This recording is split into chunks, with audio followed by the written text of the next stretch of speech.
Hello and welcome to another episode of the Science of B2B. I'm Kerry Cunningham and I head up research and thought leadership here at 6 Sense.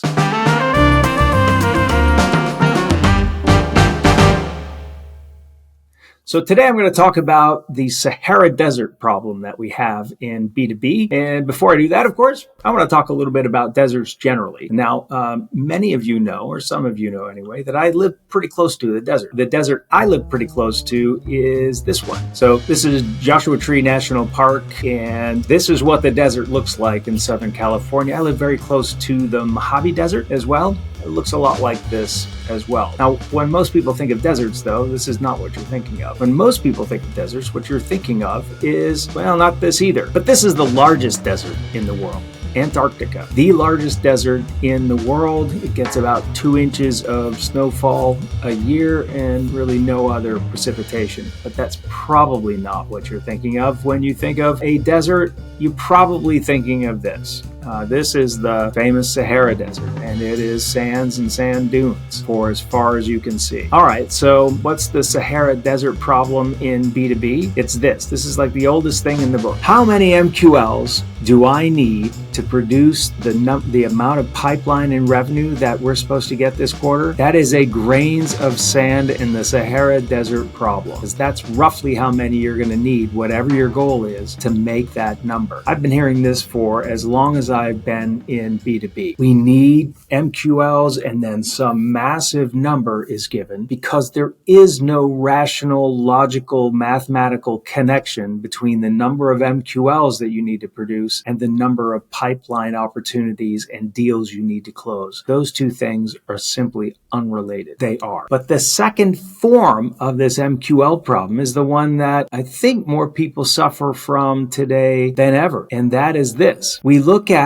the set of signals that we have seen across a buying process, and we ask a question that says, which of these touch points with a buyer was the one that really mattered? And so I'm talking about attribution. We want to understand where to put credit for how we got a buyer. Now, for years, we had first touch attribution and last touch. So is the first grain of sand that you feel the one that makes it feel sandy, or is the last grain of sand that you feel that makes it feel sandy? An absurd question, right? Well, your buyers have hundreds of interactions with you across their buying journey. So even if you were to say, well, let's pick the first grain of sand and then a couple from the middle of our journey across the desert and then one from the end, and we'll call those ones the ones that make it sandy, that's really not less absurd than the first or the last grain of sand. Picking any of them is the wrong answer. Hundreds and hundreds of interactions across the course of that buying process, but not only the course of that buying process, it's very likely that the people who are buying from you have been through other buying processes as well with you. So we have to get out of the Sahara Desert problems in B2B. One, you cannot plan for your pipeline and revenue based on the number of leads that you're going to produce. The number of leads that you're going to produce in one way or another is not related to whether you're going to get pipeline. It may seem like it is because the only thing we're looking at, but it simply isn't. Any good demand gen leader can get you as many leads as you want, and you can tighten up and loosen MQL scoring and all of that all you want. They're not related to whether you get opportunity. What gets you opportunities is getting your brand and your messaging in front of the right organizations at the right time and having multiple members of those buying groups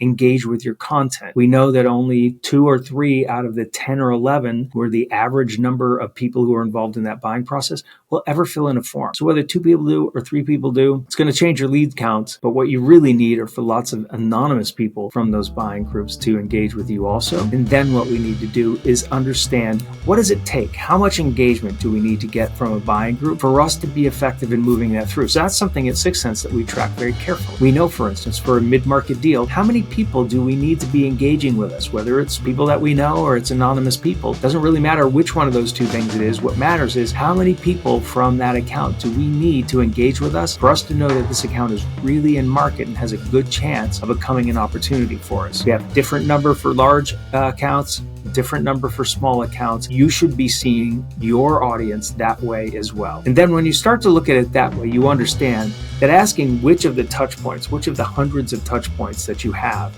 is the one that matters. Because it's almost certain that the first touch points were anonymous. Maybe the first 50 touch points were anonymous.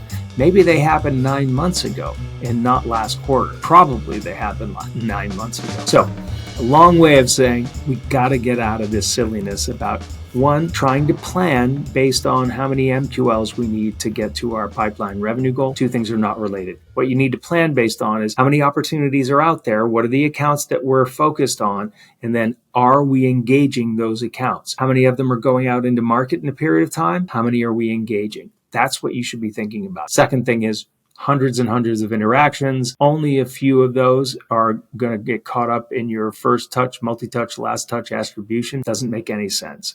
What you need to understand is what are the things that we're doing that are driving engagement at a high level. Those are the things we should keep doing. If they're not doing that, you can stop doing those things. All right. That's it for this episode. We'll see you next time on the Science of B2B.